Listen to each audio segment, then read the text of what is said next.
हरे कृष्णा। भक्ति केवल एक तरफा ना हो, यही तो सिखाते हैं भगवान विष्णु। जब भक्त राजा बलि ने अपना सब कुछ समर्पित कर दिया, तब प्रभु ने वामन रूप में उसे केवल परखा ही नहीं, बल्कि उसकी भक्ति के सामने झुककर वचन भी दिया कि हे बलि, मैं तुम्हारे प्रेम से प्रसन्न हूँ। अब मैं स्वयं तुम्हारे पास रहूंगा, तुम्हारे लोक में। यही वचन बन गया प्रभु की करुणा का प्रतीक। और इस प्रतिज्ञा के पालन में भगवान विष्णु देवताओं को छोड़कर पाताल लोक में राजा बलि के द्वारपाल बने। और वही क्षण बना देवशयनी एकादशी का आरंभ, क्योंकि उस दिन से श्री हरि विष्णु 4 मास के लिए योग निद्रा में चले गए, जैसे उन्होंने स्वयं को बलि के वचन में समर्पित कर दिया हो। तो आज हम देवशयनी एकादशी का व्रत करते हैं, तो केवल पुण्य ही नहीं कमाते, बल्कि उन भगवान के आदर्श का स्मरण करते हैं जो अपने भक्त से किए वचन को कभी नहीं भूलते। तो भक्तों, चलिए आज देवशयनी एकादशी की कथा को केवल एक व्रत की तरह नहीं, बल्कि एक प्रेम और समर्पण की अनुपम गाथा की तरह सुनते हैं, जहां प्रभु ने दिखाया कि वह केवल पूजे ही नहीं जाते, बल्कि भक्त के चरणों में झुक भी जाते हैं। और अब गगन में शांति है, हस्तिनापुर की दशा शांत और पावन होती है। धर्मराज युधिष्ठिर अपने राज सिंहासन से उठकर प्रभु श्री कृष्ण की प्रतीक्षा कर रहे हैं। तभी शंखनाद होता है, आकाश स्वर्णिम होता है और श्री कृष्ण अपने दिव्य विमान से प्रकट होते हैं, धर्मराज को सुनाने के लिए वह कथा जो आज हम सबके लिए भी उतनी ही आवश्यक है। धर्मराज युधिष्ठिर ने कहा, हे केशव, आषाढ़ शुक्ल एकादशी का क्या नाम है? इस व्रत के करने की विधि क्या है और किस देवता का पूजन किया जाता है? तब भगवान श्री कृष्ण कहने लगे, हे कुंती पुत्र युधिष्ठिर, जिस कथा को ब्रह्मा जी ने नारद जी से कहा था, वही कथा मैं तुमसे कहता हूँ। ध्यान लगाकर सुनो। एक बार देव ऋषि नारद जी ने ब्रह्मा जी से इस एकादशी के विषय में जानने की उत्सुकता प्रकट की। तब ब्रह्मा जी ने नारद जी से कहा, सतयुग में मानधाता नामक एक चक्रवर्ती सम्राट राज्य करते थे। उनके राज्य में प्रजा बहुत सुखी थी, चारों ओर खुशियां फैली हुई थी, किंतु भविष्य में क्या हो जाए यह किसी को नहीं पता, कोई नहीं जानता। अतः वे भी इस बात से अनभिज्ञ थे कि उनके राज्य में शीघ्र ही भयंकर अकाल पड़ने वाला है। उनके राज्य में पूरे 3 वर्ष तक वर्षा नहीं होने के कारण भयंकर अकाल पड़ गया। इस अकाल से चारों ओर त्राहिमाम मच गई। धर्म पक्ष के यज्ञ, हवन, पिंडदान, कथा, व्रत आदि में कमी हो गई। भक्तों, जब मुसीबत पड़ी हो तो धार्मिक कार्यों में प्राणी की रुचि कहाँ रह जाती है। प्रजा ने राजा के पास जाकर अपनी करुण वेदना की दुहाई दी। राजा को इस स्थिति को लेकर पहले से ही बहुत दुखी थे। वे सोचने लगे, आखिर मैंने ऐसा कौन सा पाप कर्म किया है जिसका दंड मुझे इस रूप में मिल रहा है।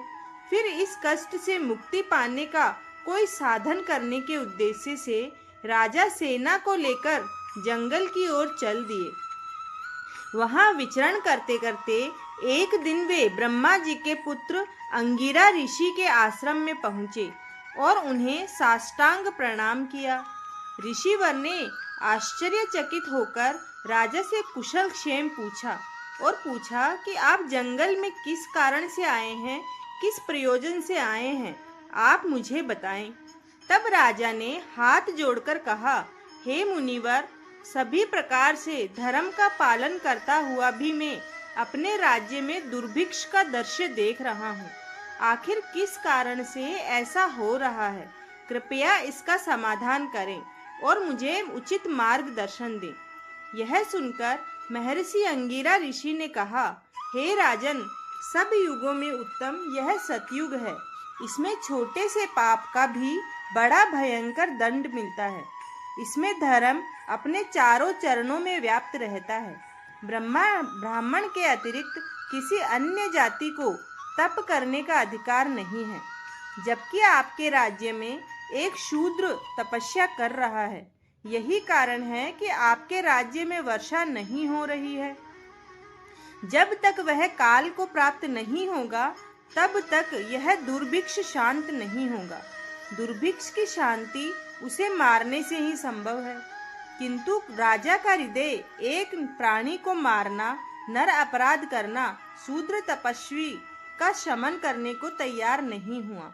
उन्होंने कहा, हे ऋषिवर, हे देव, मैं उस निरपराध को मार दूं, यह बात मेरे मन को स्वीकार नहीं है। कृपा करके आप कोई और उपाय बताएं, क्योंकि मेरे मन से, मेरे मत से कोई भी भगवान की तपस्या कर सकता है, इसलिए मैं उस शूद्र को नहीं मारना चाहता। आप कृपया करके मुझे कोई और उपाय बताएं। तब महर्षि अंगिरा ने बताया, आषाढ़ मास के शुक्ल पक्ष की एकादशी का व्रत करें। इस व्रत के प्रभाव से अवश्य ही आपके राज्य में वर्षा होगी और अकाल की समाप्ति होगी।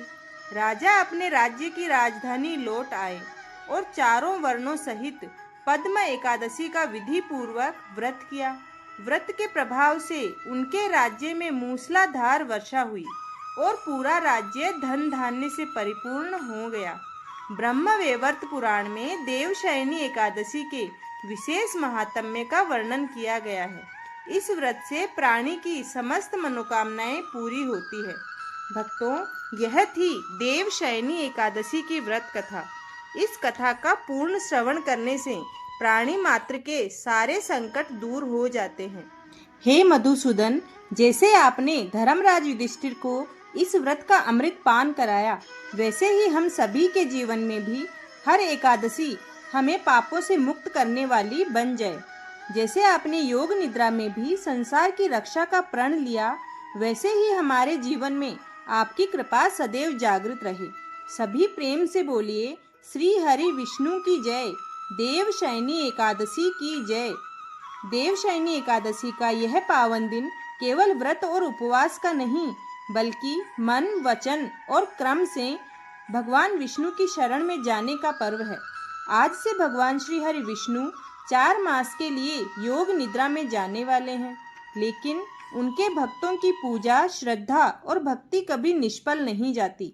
शास्त्रों में स्पष्ट कहा गया है कि जो भक्त इन चातुर्मास के महीनों में तुलसी माता की पूजा करता है, उनके समर्पण को स्वयं भगवान योग निद्रा की अवस्था में भी स्वीकार करते हैं।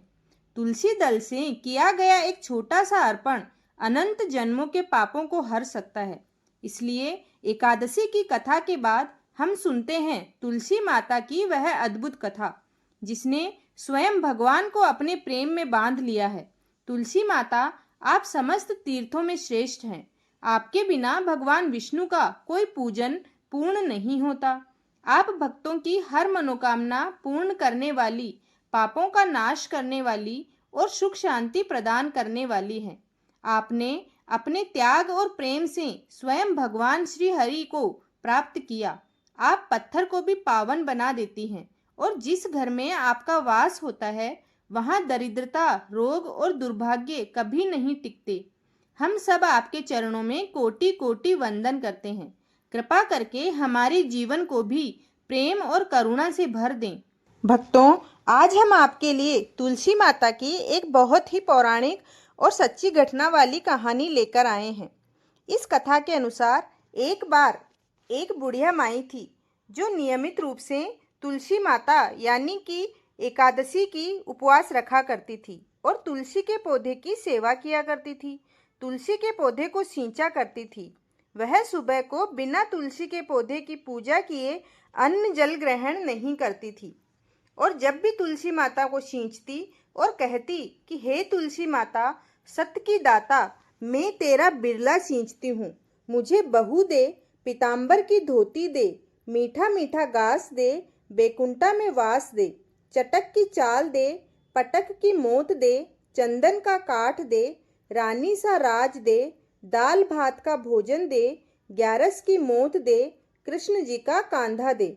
तब तुलसी माता यह सुनकर सूखने लगी। तो भगवान श्री कृष्ण ने तुलसी माता से पूछा, अरे तुलसी, तुम सूख क्यों रही हो? पूरा संसार तुम्हें सींचता है, फिर भी तुम सूखे जा रही हो। तब तुलसी माता ने कहा, हे प्रभु, मैं मेरे मन की आपसे क्या ही बताऊं। तब भगवान श्री कृष्ण बोले कि हे तुलसी, तुम मुझे नहीं कहोगी तो किसे कहोगी। तब तुलसी माता ने प्रभु हरि से कहा, एक बुढ़िया रोज आती है और मुझसे तरह तरह का वरदान मांगती है। प्रभु, मैं सब बात तो पूरा कर दूंगी, लेकिन कृष्ण का कांधा कहाँ से लाऊंगी। तो भगवान बोले, तुलसी, तुम चिंता मत करो, तुम उसे सभी वरदान पूरे करने के लिए कह दो।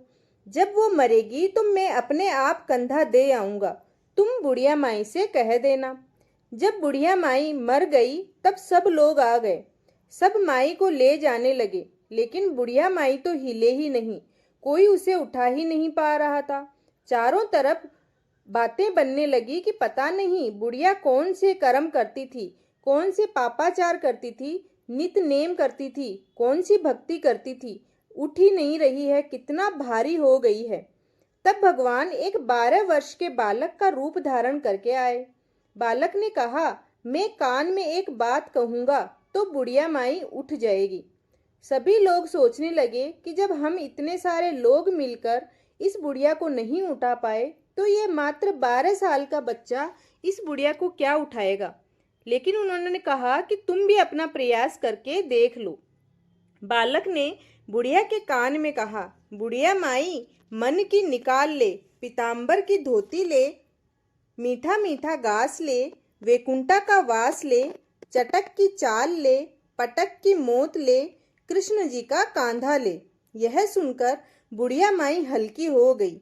भगवान ने कृष्ण का कांधा दे दिया और बुढ़िया माई को मुक्ति मिल गई।